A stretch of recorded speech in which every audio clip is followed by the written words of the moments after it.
يعني بعتقد أنا أسأل سؤال للرأي العام: ماذا إذا جاء أحد الأفراد وسلم إليك أمانة وبعد فترة من الوقت قال أريد هذه الأمانة؟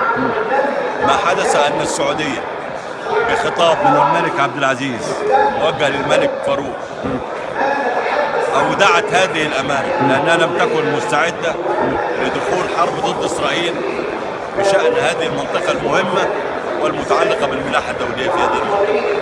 الأمر الثاني: هل جيش مصر مستعد أو يجرؤ على أن يبيع ذرة من تراب مصر؟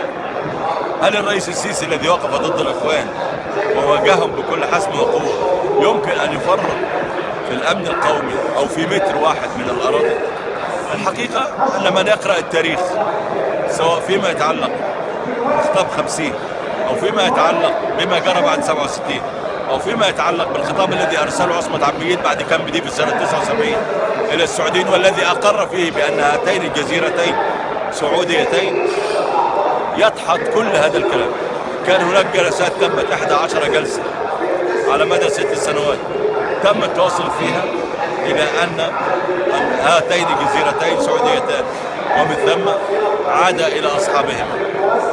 والتخطيط في المياه الإقليمية أكد ذلك، أن الجزيرتان تقعان في المياه الإقليمية السعودية. افتعال هذا الموضوع كما افتعل موضوع روجيني وكما افتعل موضوع الطائرة الروسية، نحن أمام محاولة لاستخدام أمور يبدو من ظاهرها الحق ولكنها الباطل ذاته. الهدف هو الدولة المصرية، الهدف هو إحداث انقلاب على الرئيس السيسي من الرأي العام.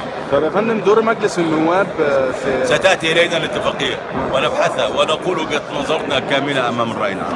شكرا فندم.